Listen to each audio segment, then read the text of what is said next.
happened. But at the end of the day, the biggest is that the Cowboys quarterback was outplayed, candidly, in a big moment last night. He was flat out bad. Yeah. What happened? Well, here's the first thing that happened. Last week confused everyone. Last week made us all think that Brett Maher was the biggest problem that the Dallas Cowboys had, and we forgot about the film leading up to that. We forgot about the fact that Dak Prescott was turning the football over more than anyone else in the entire NFL. We forgot that Dak Prescott wasn't seeing the field as well as we've watched him see it throughout the year, and we forgot that Dak Prescott could cost the Dallas Cowboys the game, and that's exactly what he did. The defense was prepared to play. They were prepared to run the football and get the football to Tony Pollard. Obviously, you lose him. Once he's gone, Dak Prescott has to elevate himself to elevate this team, and he did not do that.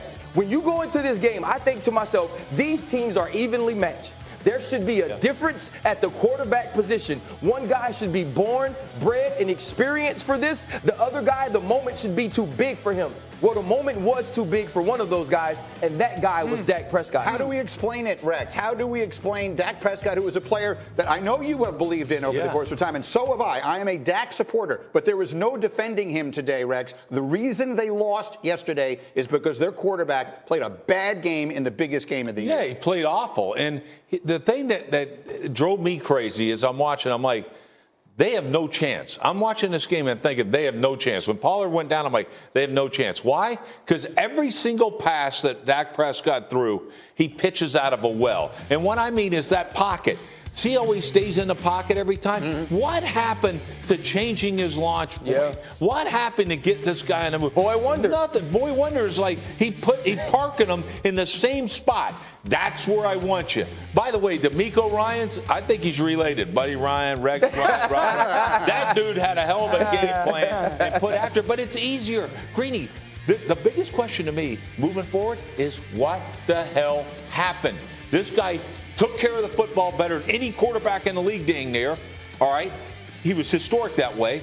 In the red zone, nobody was better. He had great mobility. He was accurate. He's poised, a leader, all that type of stuff. I still see that, but I don't see the rest of it. Yeah. That guy is no longer here. No, he does all the non-playing things exactly the way you want. He's a terrific kid. Now, there's nothing bad to be said about Dak Prescott, the human being, but the reality is he's paid to be a great quarterback. He's paid to play big in the biggest games, Dan. Give me some tape. Why didn't he do it? Because everything that has shown up this season once again showed up this past weekend. And the reality is the valuing of the football, the handling of the defense, the picking apart coverage, the understanding fronts, getting through progressions, making plays when they're there. Dak has struggled with all of that this season. And it showed up again yesterday. The first interception, watch his hitches. That's when he gets off the ground. 1, 2, 3. Gets to his almost fourth hitch. At that moment, your feet tell you, get the ball in your hands to a check down. Do not go to a primary receiver. That's why that ball gets picked off. He's late again, not listening to his feet. This second interception, you're trying to attack quarters coverage. 1, 2, 3. That's a fourth hitch. Everybody on the defense, RC and Rex know this. They've got vision. This is a zone defense. They're watching the quarterback. When your feet do that and you are listening to your feet, usually by the time you get to your third or fourth hitch, there's two options. Find a check down, take off. Find a check down or take off. Very rarely is it I can get to a comeback to the outside, or I could get to, because CeeDee's running what we call a jerk route there, multiple option route. He's made his move. The defense has watched him make his move. I think this is the reality. I'm not surprised. I'm not by the performance. I've said it all year about him. I think Dak is a good player. He's had a bad year with that stuff. Two things, though, that stand out to me. When I hear Jerry Jones, because I had not heard that sound, when he says, I'm sick, it's a little bit what you said. Jerry realized if they lost, he thought it was going to be because of the injuries on the defense, that they were going to get gutted in the run game, or the corner opposite Trayvon Diggs didn't play good enough. Or you know what? The injuries to the offensive line were going to be the reason we lost. Or the kicker. It wasn't. That's what I mean. It wasn't any of those things. Right. And you talked about the non-playing aspect of Dak Prescott. I think the reality is this. A lot of people, analysts, Cowboys Nation, their fans, their organization, they want the player to match the person. He's a phenomenal person.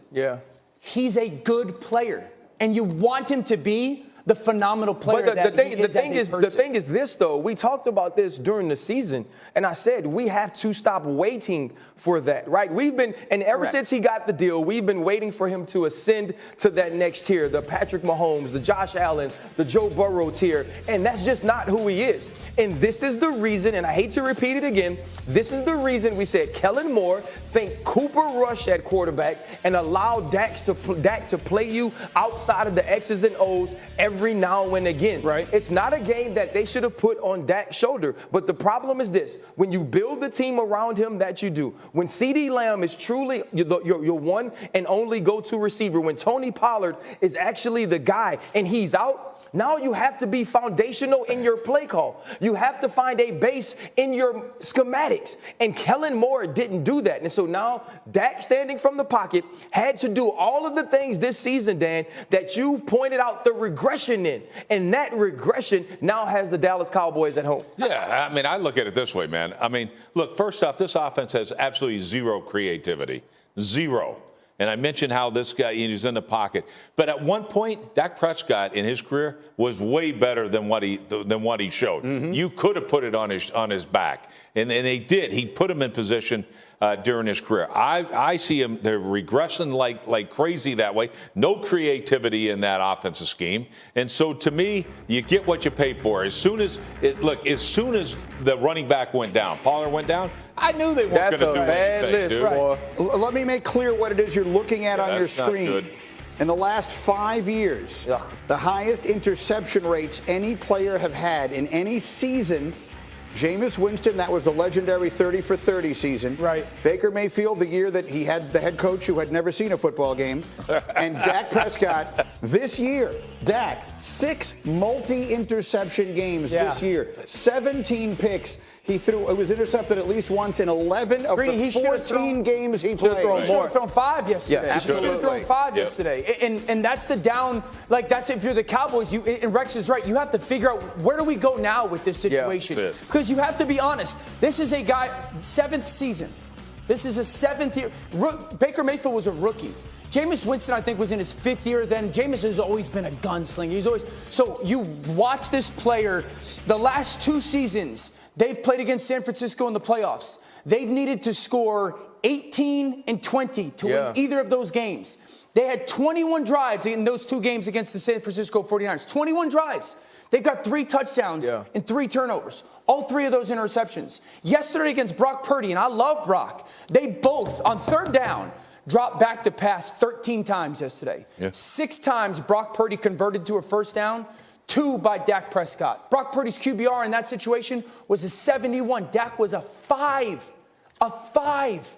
Where do you go if you're Dallas? So here's the other piece of that, and I agree, right? When you look at Brock Purdy, you could compare him to Dak Prescott. You expect Dak Prescott to out-execute him, but let's not act like Kyle Shanahan and Kellen Moore are the same humans calling plays or putting these guys in those situations. Let's not act like there's Brandon Ayuk and Deebo Samuel and George Kittle and Christian McCaffrey. When you watch this game, yes, a ton of this is on Dak because it's still about decision making. Right. It's still about putting the football in the right position, but he wasn't put in positions to succeed, if you ask me. And once we get Tony Pollard injured and he's in the locker room, you got to do something different. Yeah. And I believe Dak Prescott needed to be different as well. But where was Kellen Moore? Where was the adjustments to find a way to get easy plays? Because it wasn't out there, Dan. Hold on.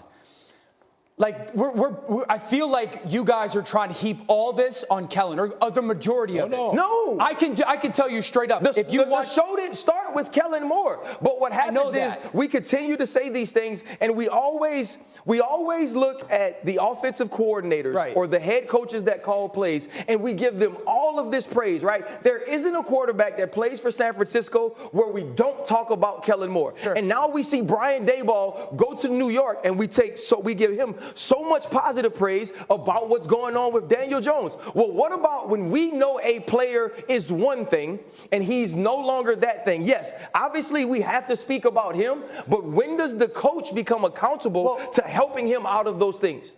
Well, we can't in one mouth say, or out of one mouth, say, well, this is the #1 offense in the NFL. Since Dak's come back to hang 30+ on everybody and all these explosive plays. And then the same thing say, well, Kellen didn't do enough. I can tell you this, watching that game, I got 6 plays where I sit there and I go, man, that's big time by Brock Purdy. Like Brock Purdy, trust what he's. I don't have a single play from Dak Prescott that I sat there and go, good play. Yeah. So it can't all be on. There's go to the drive. Daniel, nobody's saying it's all on Kellen Moore. But we're saying is he's a part of it. Here's what I will say. I know he's your friend, and we know how you treat friends. I will make you happy. Dan, you ready? I'll say it. The Dallas Cowboys lost, and their season is over last night because their quarterback played terribly in a huge game. Absolutely. Done. That's the end of the sentence. Absolutely. A lot of other things happened last night, but that's the primary one. And Rex, one of the things we talked about, I spent all week here talking about it, was that they finally used him, his athleticism last week against Tampa. They used him getting out of the pocket. They used him moving around. They used him running the ball. He had a season-high 7. Where the heck was that last night? Grinny, that's what confused me. Maybe he doesn't want to do it. Well, I don't care what he wants to do. I don't give a damn. I don't want to see him throwing interceptions. That's what I'm saying, because I'm like you, Greeny. I was looking for more of that. Look, this defense that they played is outstanding. It's also the same defense gave up 500 yards to the Raiders. Yeah, Jared So tell me, you can't say there's no plays to be had. There is too. Do you not watch tape? I don't get it, man. I don't get it. So Dan, help Ryan out. This is what I think what RC is asking. How did Dak Prescott go from someone who the thing that we primarily praised about him was his pre-snap recognition and all his decision making to someone you just showed a tape of him hitch, throw a bad pick? Yeah.